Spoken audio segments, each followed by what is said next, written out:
ভাবতে পারেন। আমি কিন্তু কোথাও দাবি করছি না আমি কোচি, আমার বয়স কম, আমাকে এটা করো, আমি বুঝি না, আমি এরকম কিচ্ছু কিন্তু বলিনি। তো এটা নিয়ে আপনারা একদমই বদার হবেন না।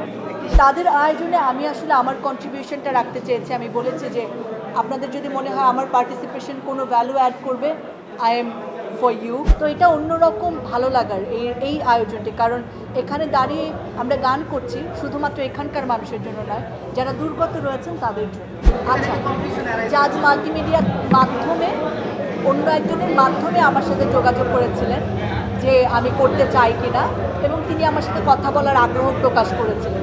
তো আমি বলেছি যে আমি আসলে একদমই ইন্টারেস্টেড, এইটুকু। এই আয়োজনটি তো অন্য যে কোনো কনসার্ট থেকে আলাদা কনসার্ট, এটা চ্যারিটি কনসার্ট, এবং আমরা জানি যে বাংলাদেশের বিভিন্ন অঞ্চলের মানুষ যে বন্যা দুর্গত রয়েছেন, যে যেভাবে পারছেন তাদের পাশে দাঁড়াচ্ছেন। যারা শিল্পী রয়েছেন তারা তো তাদের কাজের মাধ্যমেই পাশে দাঁড়াতে চাইবেন। বাংলাদেশের সেরা ব্যান্ডগুলো মিলে এই কনসার্টে অংশগ্রহণ করছেন এবং আয়োজন করেছেন band music association, Jagannath university.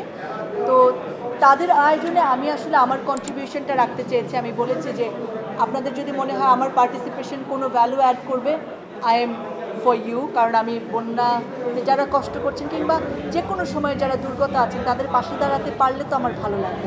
তারা আমাকে চেয়েছেন এবং আমি এখানে অংশগ্রহণ করছি আমি যেটা পারি সেটা নিয়ে, অর্থাৎ উপস্থাপনা নিয়ে। আমি বেশ কিছুক্ষণ থাকবো ওনাদের সঙ্গে, শেষ পর্যন্ত হয়তো থাকতে পারবো না।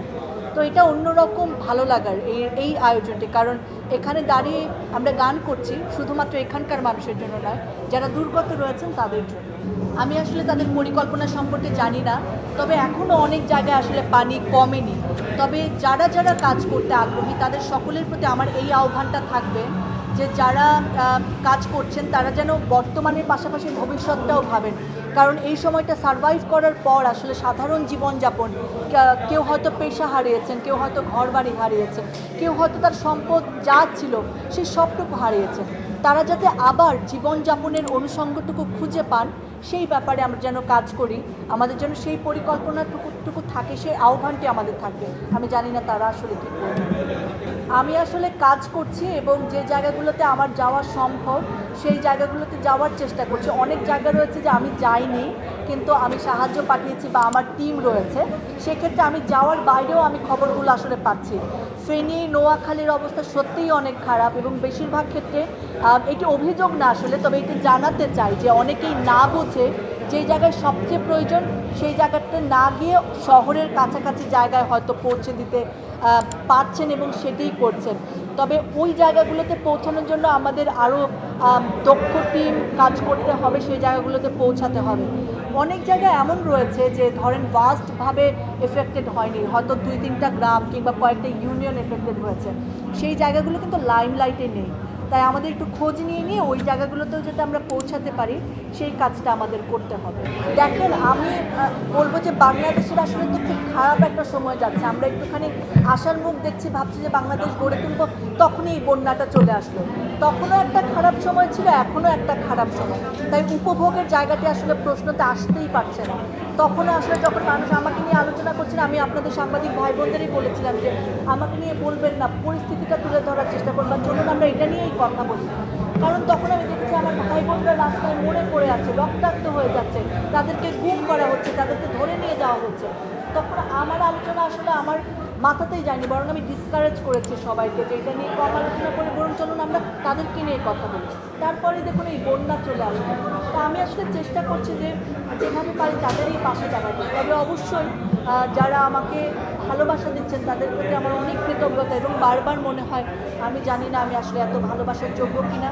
শুধু মনে হচ্ছে দায়িত্ব অনেক বেড়ে যাচ্ছে, আমি পারবো কিনা জানি না। আমি নিজেকে তৈরি করার চেষ্টা করছি যে আমি যাতে এই ভালোবাসার মানটুকু রাখতে পারি।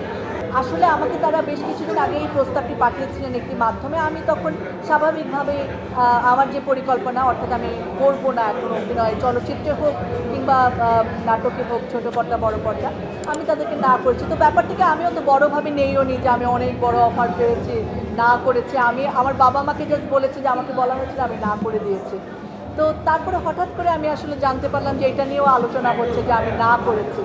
তো আপনারা যতটুকু জেনেছেন ততটুকুই আসলে আমি তাদেরকে বিনয়ের সাথে বলেছি যে ধন্যবাদ যে আপনারা আমাকে ভেবেছেন। আমি জানি না যে নায়িকা হওয়ার মতো গুণ আমার মধ্যে আছে কিনা, তবে তারা ভেবেছেন, সেটার জন্য ধন্যবাদ জানিয়ে আমি বিনয়ের সাথে না করেছি। আচ্ছা, জাজ মাল্টিমিডিয়ার মাধ্যমে অন্য একজনের মাধ্যমে আমার সাথে যোগাযোগ করেছিলেন যে আমি করতে চাই কিনা, এবং তিনি আমার সাথে কথা বলার আগ্রহ প্রকাশ করেছিলেন। তো আমি বলেছি যে আমি আসলে একদমই ইন্টারেস্টেড, এইটুকু। আচ্ছা, আমি জানি আমি এই কথাটা বলে শুধু ওই ক্লিপটা অনেক জায়গায় ইউজ হবে, হয়তো আপনারা ইউজ করবেন, আপনাদেরটা কেটে ইউজ করা হবে। বয়স নিয়ে আসলে অনেক কথা হচ্ছে, ভালোই হলো আপনারা এই প্রশ্নটা তুললেন। আসলে আমি কখনোই নিজেকে ছোট প্রমাণ করে কোনো সুবিধা নিতে চাইনি, কিংবা সুবিধার জায়গাও না, বা মানুষও যে আমার বয়স শুনে সারপ্রাইজ হচ্ছে সেটাকেও আমি দোষের কিছু মনে করি না। কারণ রাজনৈতিক একটি টক শো কিংবা দেশকে নিয়ে প্রশ্ন করার অধিকার 21 বছর বা 22 বছরের একটি মেয়ে হোল্ড করেছে, সেটা একটু অস্বাভাবিক জায়গা তো বটেই।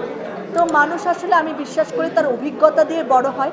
সেই অভিজ্ঞতা যদি কেউ আমাকে 35 মনে করেন, আমার বয়স 35, কেউ 50 মনে করলে আমার বয়স 50, কেউ 80 মনে করলে আমার বয়স 80, সেটা নিয়ে আমার কোনো আক্ষেপ নেই, কোনো অভিযোগ নেই। আপনারা যত মনে করেন, আমাকে দেখে কিংবা আমার কথা শুনে, আমার অভিজ্ঞতা দেখে আপনারা ততই মনে করতে পারেন। আর আমি তো আমার মতো চলছি, আমার পড়াশোনা যেদিকে যায় সেদিকেই যাব।